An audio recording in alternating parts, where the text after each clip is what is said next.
You've probably seen line striping videos. It takes a lot of focus to do it, but it's really enjoyable when you can show up to like a blank canvas and then walk away and have it be a usable parking lot. The first couple months, I hadn't sold any jobs at that point, and I was going to step out into this with about 6 weeks of lead time. I was able to get the business to where we were cash flowing within the first 2 months, which I don't know if I would have been able to do that under a franchise. I realized, I want to knock on doors where people value what their parking lot looks like, and less of I want to knock on doors where people don't value what their parking lot looks like, even though they may need the service more. It took me a couple months to pick up on that. I guess let's just start with telling everybody what your business is, what you do, and then we can get into the nitty-gritty of how it came to be and what you had to do to make it successful.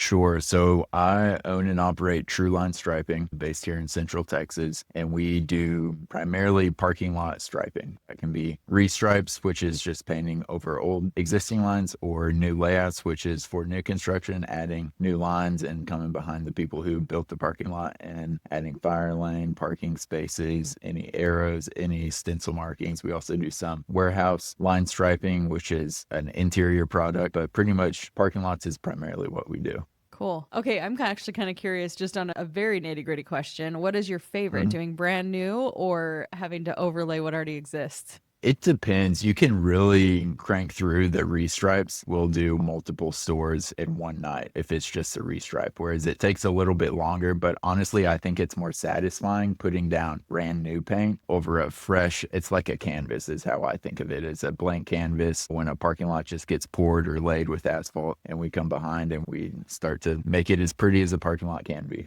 That's so interesting. And I feel like there's some hidden layered meaning in there. And entrepreneurs, we tend to be very artistic, even in something like striping a parking lot. And I was kind of leaning in that direction too. I'm like, I guess it's kind of nice because somebody's already laid out the format and you don't have to get the measurements perfectly. But at the same time, it's so cool to be able to be the first one to lay that and to create something new. Definitely. So such a fun thing to geek out over, but I love it. Definitely. And it's so fascinating. So tell us how you got into that. And I kind of want to know what your entrepreneurial background was. Did you always know you wanted to have your own business? And then where did those things start to intersect? So yeah, just kind of give us a breakdown of your journey. Yeah. So my background is in construction. And I guess I'll start. Growing up, I had always wanted to do my own thing, whether that be start a business or just create something. My father has always worked for himself in some capacity, so I think that he kind of set a good example of how that could be done well. So always had that itch. Went to college and studied construction science, was always drawn to construction.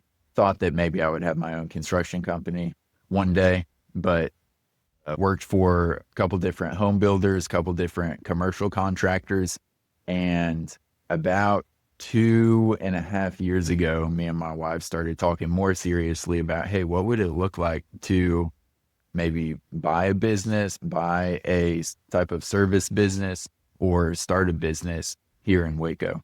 And so we came across a couple different opportunities, started looking into buying into a franchise actually that was selling a striping territory here in Central Texas, and went through that interview process and discovered, I think that we can do this maybe a little bit more affordably if we bootstrap it ourselves.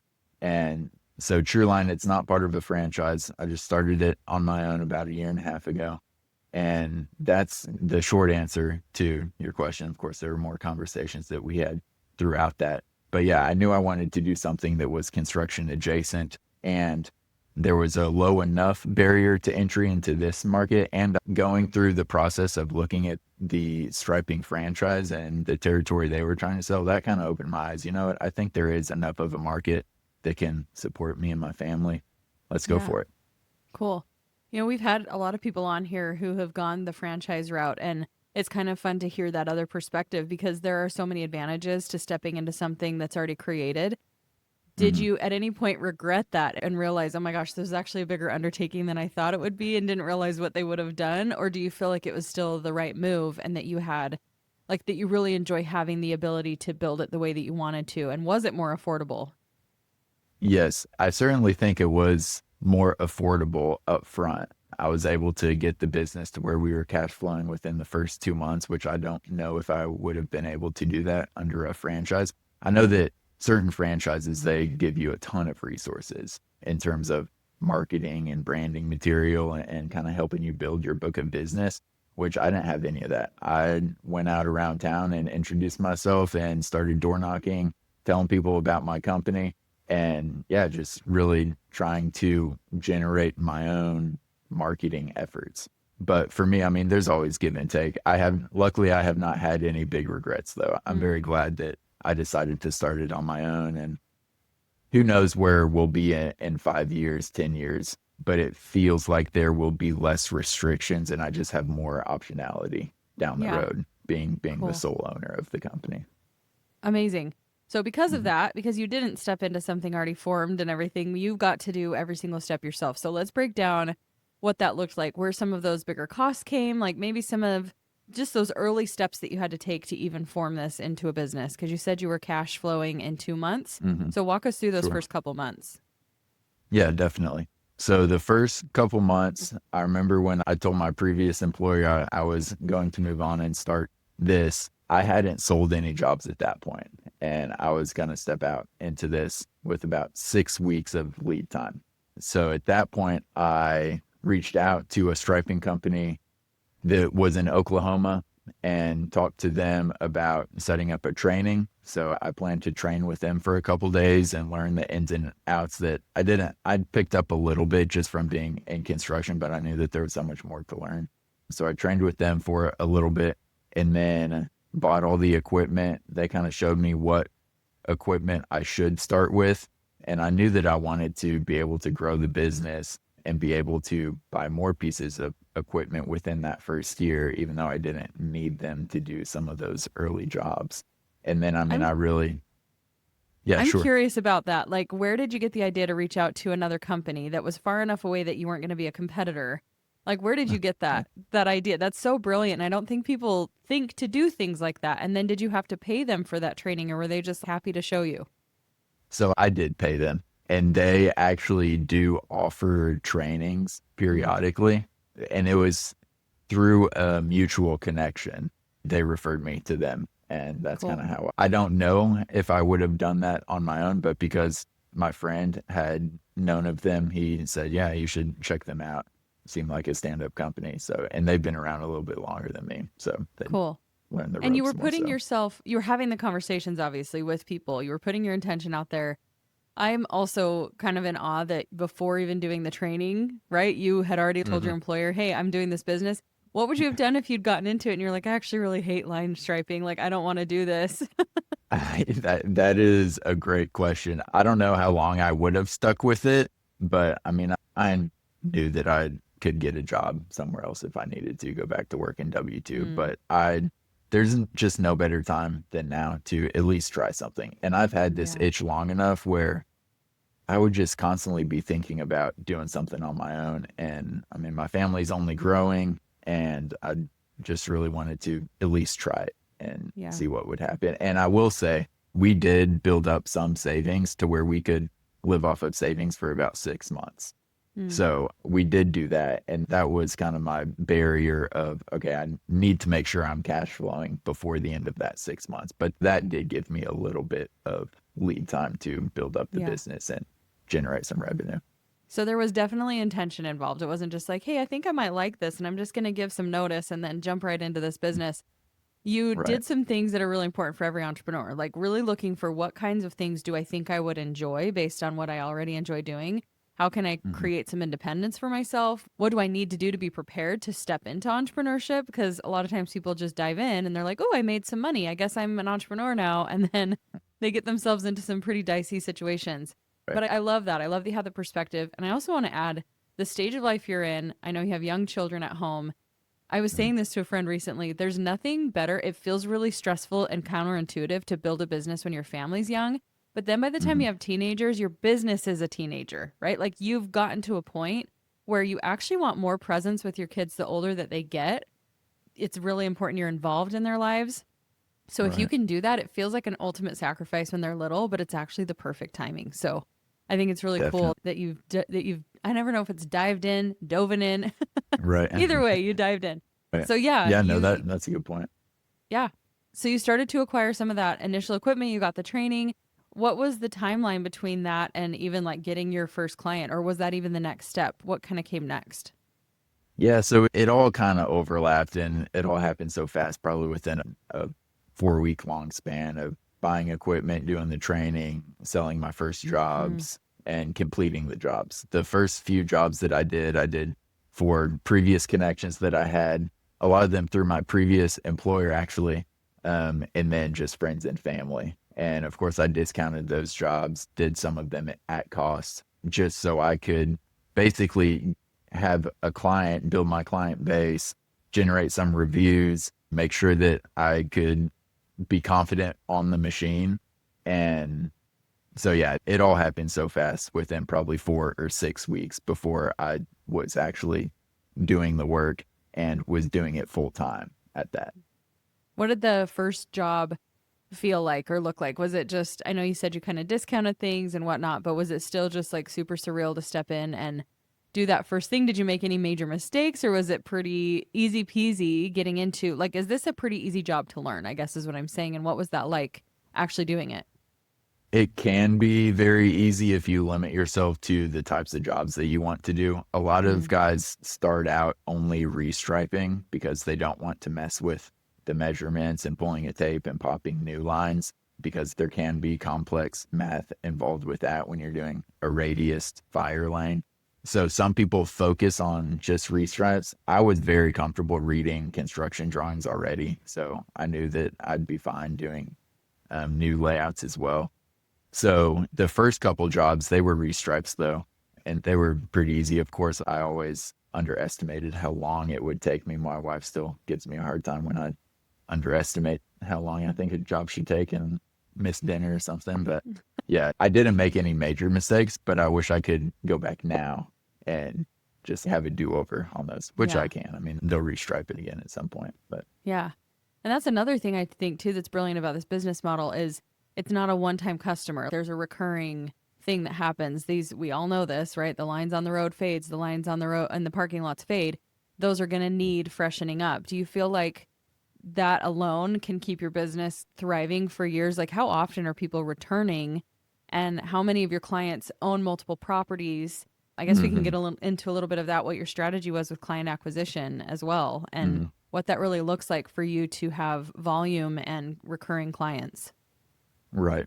Right. Yeah. So there's a couple different types of clientele that I targeted, one being general contractors because they may not own the property that is getting restriped, but they are constantly building new parking lots that need to get striped. So that was one clientele. And then, I mean, hotels, fast food restaurants, medical facilities, all these places have to get restriped regularly, especially the fast food restaurants.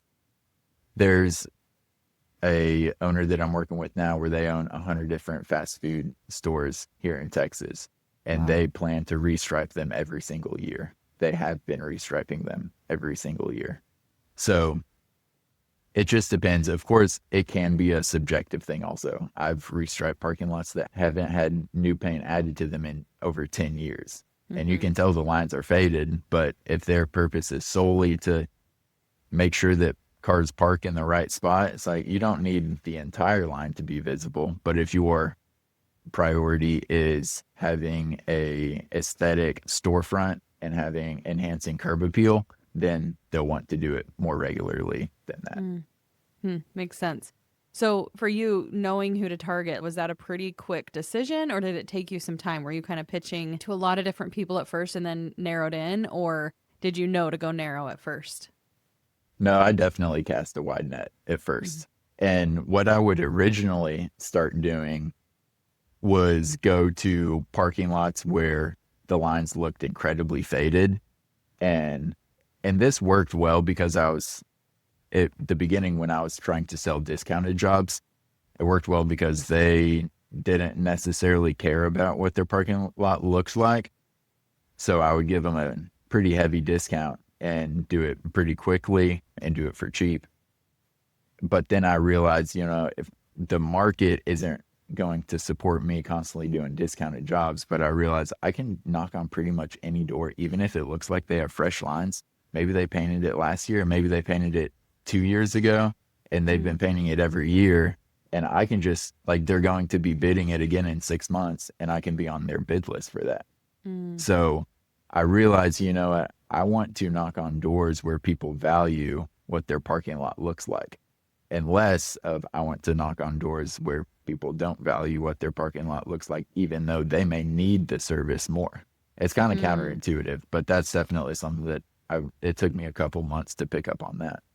That is so brilliant. And I think whether people want to start this exact business or not, that is sound advice that we've probably heard in a few different formats, but I've never really made that connection. And you had something visual that you could see. These people actually value, they're putting, time and money into maintaining their parking lots. And that's huge to be able to say, I'm not going to go for the people who literally don't care and are on their last Hmm. dime, or they deprioritize this. As entrepreneurs, we should always be looking for the people that are already investing in becoming better, having better things, because they are our ideal customers. Otherwise, Right. you have to do a lot of convincing and deep discounting to be able to even make it worth their while. And they're probably not people who are going to seek you out again. So it's literally shooting yourself in the foot in so many ways. And I think it's brilliant that you discovered that. And yes, a couple months, but a lot of people take years to ever get there, and they twist themselves in knots trying to get these low paying customers and clients, and they don't know why their business isn't growing, why they're not getting paid their value and their worth. So Right. that in and of itself is huge. I want to kind of Yeah, go back definitely.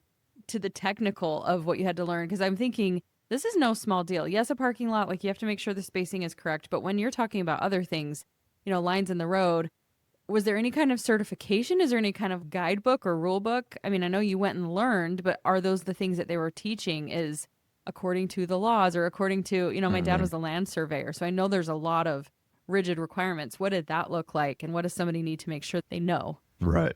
So one point of clarification, we don't do any roadway work. Mm. So you're never going to see us on a highway or even at a stoplight doing intersections or anything like that. Because to your point, yes, that requires a lot more insurance. That requires much more expensive machinery. I'm not going to say we'll never do that, but currently that's not a service that we offer. We primarily Mm. just stay in parking lots, which, yes, there are still requirements, but it's mainly requirements based on the fire code, which changes based on your local jurisdiction, and the ADA spots, which Mm. is determined by each state.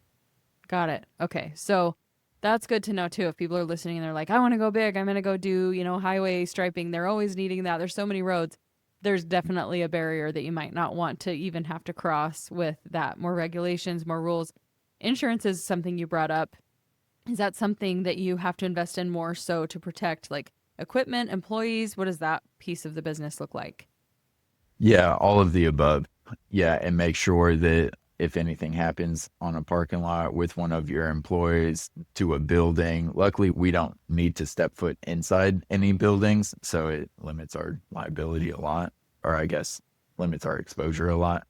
But yes, we're required to carry insurance for most of our clients. So, Mm. Okay.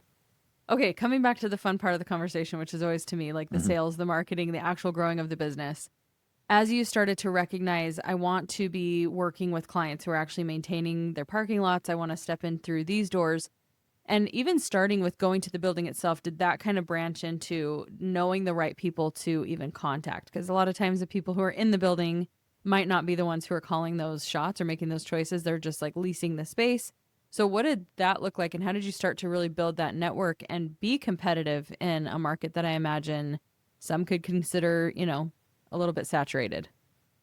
Yeah, no, that is the hardest part of my job, no doubt. And I hear it from business owners all the time. The hardest part is finding the decision maker, because I Mm-hmm. can walk into Wendy's, and the cash register, they don't care about the parking lot. So I'm asking for a general manager, then a regional manager, then maybe a facilities manager. But each company is different also. Sometimes these stores are franchises and it's one owner who owns that store. Sometimes it's one owner who owns 10 or 20 stores. And maybe they're all spread out. Maybe they're close together.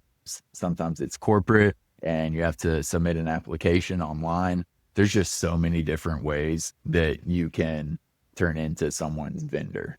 That's a certified vendor, and the person deciding how often they do it never sets foot on the property because they're at an office in a different state. I've definitely had clients like that. Or working with commercial leasing agents where they don't own the property, but they represent the owner, and the owner brings up that they want to do something to fix up their property. And if they know me, they know that I can get their property looking good again. Mm. So maybe they'll refer me. So there's just so many different ways that you can go about it, whether that's using LinkedIn or cold calling, numbers that you find online. So honestly, I'm still exploring that. Like I get to a dead end often, it seems like, but you have to find a way to just keep going and keep calling. Yeah.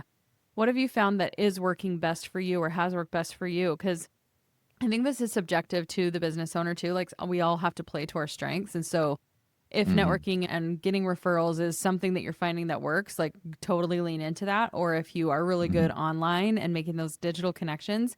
But for you personally, what have you found to be like most worth your time? Have you gotten a lot of word of mouth referrals? Have you put money behind running ads or doing like local targeted marketing in that regard? Or is it really like the in person and connecting with the local network?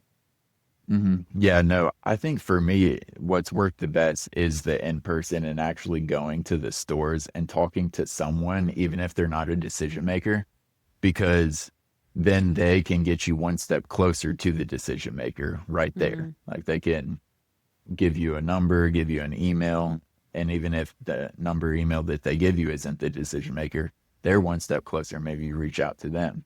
So I've found that actually like door knocking and being out in the community works best for me as yeah. opposed to calling someone out of the blue, DMing them on LinkedIn, even though it's a face to face connection with someone who is not the decision maker. I think it can definitely be worth your time. Yeah. And I was even thinking like how tricky that would be to try and run ads to a service like this because there are so many different layers of decision makers. Where would you even begin to target, right? Like you can't, Right, you're not selling house painting and you run it to people who are homeowners. Like that would be so tricky. So it does right. require a lot of that face time and that literal pounding the pavement to find the right people that are going to make the decision and hire you. Do those people tend to refer? Like, are they a connected network or is that kind of a challenge too? Because somebody who's managing 8 Wendy's in town is not necessarily in a business networking relationship with someone who owns, the Walmart property down the street or what have you. Like, there's not really that tangible connection there either, is there? No, not necessarily. It kind of depends which kind of subset of clientele you're talking about. Like the Mm-hmm. general contractors, they are kind of some of that. They network a little bit better and they'll share subs and refer subs who did good work for them and they enjoyed working with. So on the new construction side, I'd say that that is more applicable. Also in the like commercial space leasing side, I feel like commercial real estate agents, they're just constantly networking. So I think that's more applicable there as well. But on the facility management side, like you can have big companies with industrial warehouses here or distribution centers, and they're kind of only worried about their property and they Mm-hmm. work for a big company. So they maybe don't have that like entrepreneurial mindset of I'm going to try to connect people for the benefit of not only me, but my community and just build relationships. They're just Yeah, focused on doing their task. makes sense. Cool. This is so fascinating. Okay, I Yeah. want to talk about the growth of your business because you started having that cash flow within a couple of months. You were primarily, I'm assuming, doing the service. When did you start bringing other people on? And how many employees do you have now? What does that look like to start scaling the product itself? Sure. Yeah. So I'm still doing the vast majority of the work myself. And I have guys who all have helped me, but I'm still on the machine most of the time. And there's some guys who I trust on the machine, some who I trust mainly with just kind of helping out and moving paint buckets, mixing paint, that sort of thing.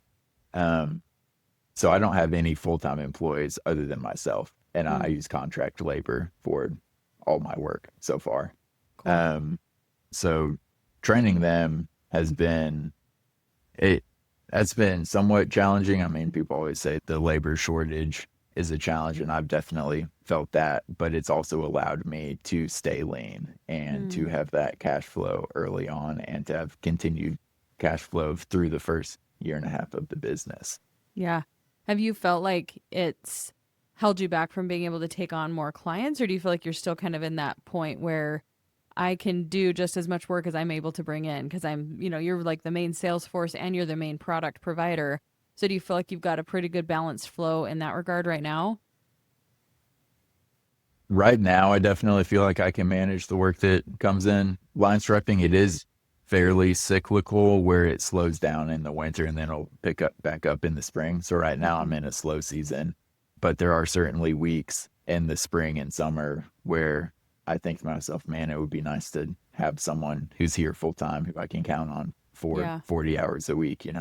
But then you have the challenge of, okay, what happens when I start to slow down? I don't want to have to fire and then rehire. I don't want to bring someone on who I can't support for a Hmm. full calendar year is kind of my philosophy. Yeah. So you feel like even just looking at this projecting, knowing that's kind of the life cycle of the business, you're knowing ahead of time that you need to start doing a lot of that sale. Do you feel like you'll do a lot of the selling in the winter to prepare for those spring and summer clients? And that's kind of the natural thing. And how do you kind of sustain? You just know a lot of that chunk of income is coming and you just have to be careful about spreading that out throughout the year.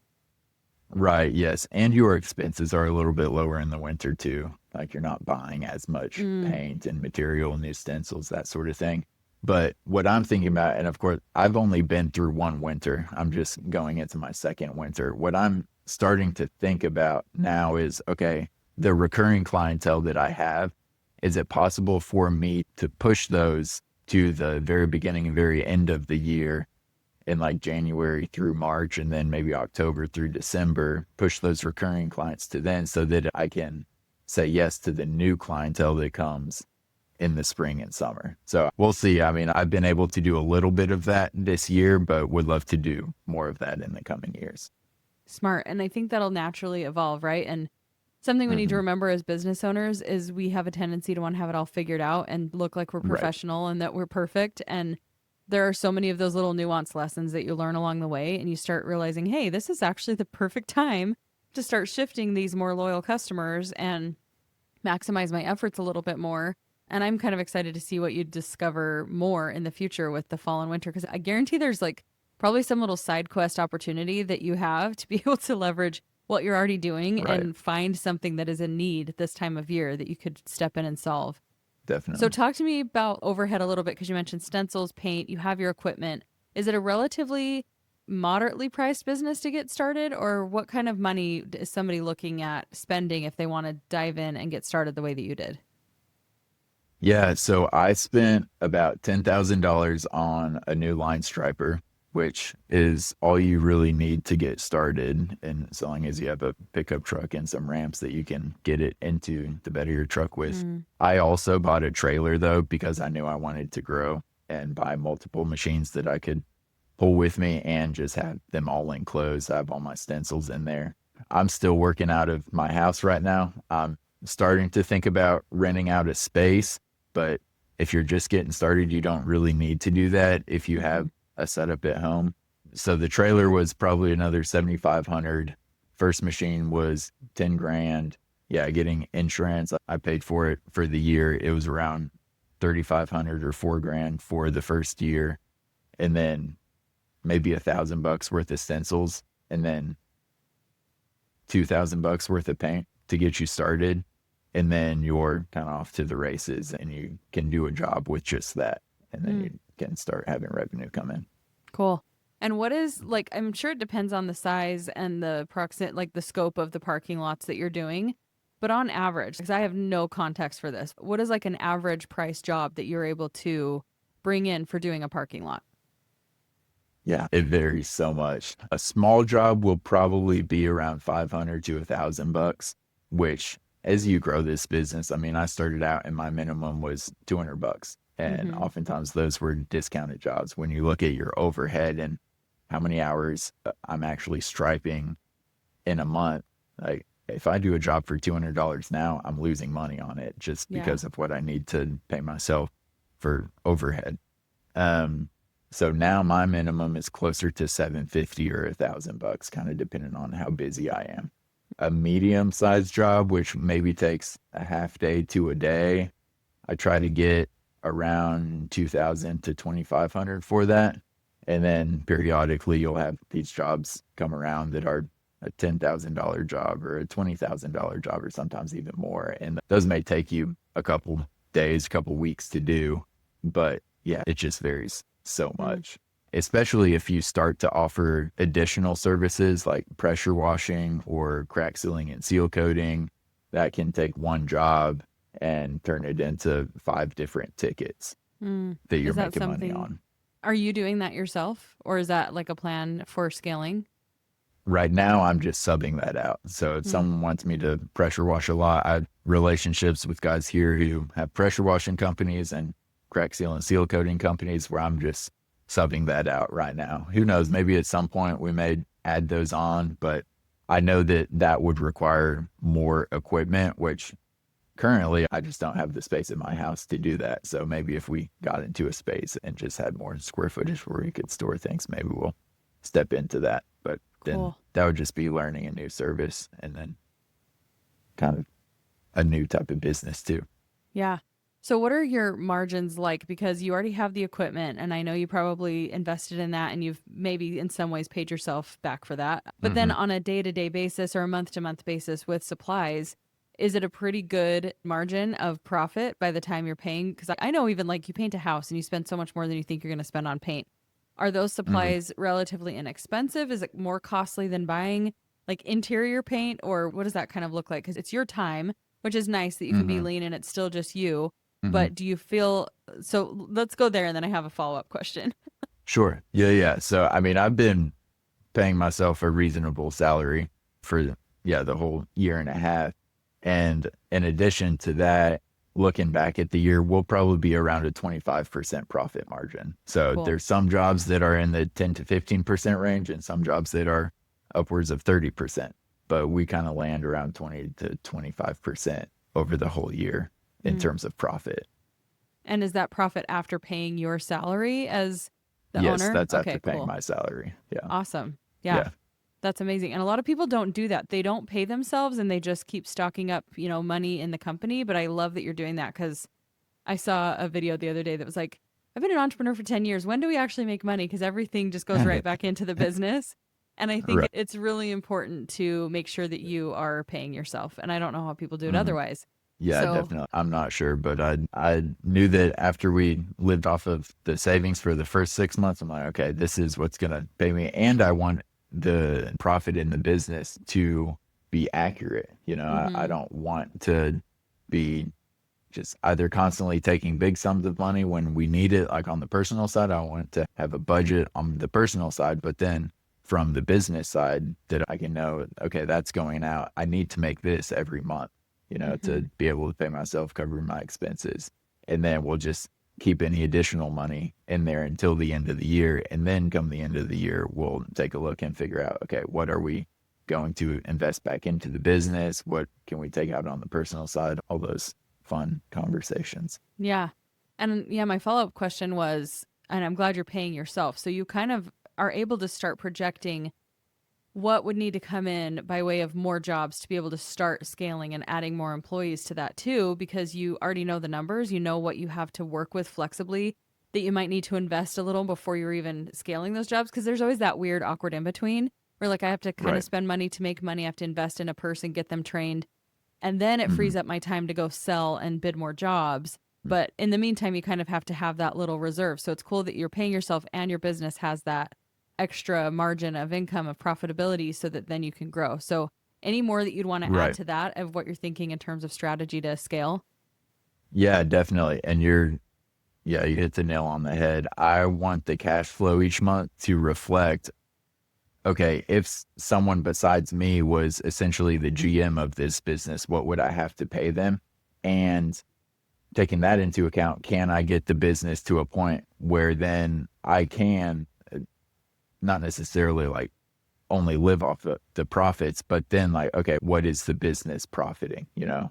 And it's becoming maybe a little bit more passive. I'll always be involved in the business and Mm-hmm. pricing jobs or networking or trying to sell jobs, whatever it may be. I always want to be involved in any type of business that I have a hand in, especially one that I start. But I think that, yeah, and in terms of the labor side, I always set aside into a reserve account basically $25 an hour of time that I spend on a job. And I'll just set that into a reserve account. And that's growing separately from our checking account, which shows actual cash flow. Mm-hmm. Genius. So, yeah, I think it's really important that people do that and find a system where you can determine, okay, what is the business actually making? You know, Mm-hmm. what do I want and need to pay myself? And on top of that, is it a profitable business? Because I think people can end up having businesses that seem profitable, but actually aren't, just because the numbers may be going in the right direction on one side, but then they get hit with big expenses or start trying to scale, to your point, and the business doesn't justify it with the revenue that it's bringing in at that point. Yeah. I'm curious how you kind of set goals moving forward, because you're at a point where you're able to pay yourself that salary. You have, sounds like, some predictability, and sales is a lot of times not predictable. Like running your own business, having Mhm. a service providing business cannot be. So is most of that, like, do you have enough recurring jobs, or do you just kind of have a benchmark of a goal of, we need to be bringing in at least this much? You know, like, do you feel like you kind of have a comfortable set point where you know you can pay yourself a certain amount every month? Or is it like month by month you're out there having to bid and sell just to hit those minimums so you can pay yourself that salary? Yeah, I'd say it kind of varies. During the winter months, it's pretty month by month and up to me to continue to go and find the work. At least this is how it happened in 2025. But once we got into the spring, it was more recurring revenue. I had a lot of jobs lined up that I could bank on. And sure, I still had capacity to go out and find more jobs. So I would do that and try to fill up my schedule a little bit more than just the recurring revenue jobs. But as of right now, yeah, I mean, in terms of numbers, I would love for 50% of our revenue to be recurring in some Mm-hmm. capacity. It's not there yet. So I think kind of trying to target those clients that can offer recurring revenue in some capacity, whether on the new construction side or they get it done every year. I think, yeah, that's one goal, is all of our revenue, 50% of it would be recurring. Yeah. Um, and then the rest just be new business. Yeah. What do you love the most? We'll kind of wrap up with that. You're in there actually hmm doing the striping, you're doing the selling. Like, overall, I'm sure it's really fun to be an entrepreneur. It's a lot of work, it's a lot of blood, sweat, and tears. But what of the whole process is your favorite part right now? Oh, that's such a good question. I mean, it's not really one part of it, but I love seeing the whole come together. And I love right now being a part of every intersection of the business, whether Mm-hmm. it's me doing cold outreach and getting someone on the phone who's interested, or me getting a notification that someone wants me to bid their lot, and then tracking it all the way through. Okay, price gets approved. And sometimes there's education involved there. Like, people are learning, okay, what sort of different paint can I use? You know, what's the best product for me to put down to achieve what I'm desiring? I really enjoy working with clients on that end sometimes. But then once price gets approved, actually scheduling the work, ordering the supplies, coordinating labor, all of that can be really enjoyable. Sometimes it can be frustrating, but there's certainly aspects there. And then performing the work, you've probably seen line striping videos. Like, it is so satisfying to watch. And it's way more satisfying to be the installer. Mm-hmm. And it takes a lot of focus to do it, but it's really enjoyable when you can show up to, like I was saying, like a blank canvas, and then walk away come the end of the day and have it be a usable parking lot. So Yeah. that the actual installation is probably the most enjoyable part for me consistently. But then obviously invoicing and getting paid for the work, everyone loves that. Oh, So yeah. Everybody loves payday. mhm. Well, this is why you're doing so well and so successful, because you truly love every single piece of the thing that you're building and the thing that you're doing. And that is Mhm. such a marker of continued success. So we wish you all the best, and we're excited to hear how Thank you you. continue to grow and scale this. Thank you for breaking down so many of the steps too for someone listening. I know there's a lot of Hmm. people who are out there still searching for the thing that might be their Sure. perfect business to start. So this was amazing, incredible value, and we're just so Yeah. thankful that you've come on. Yeah. Thanks so much, Kirsten. I really Of appreciate course. it.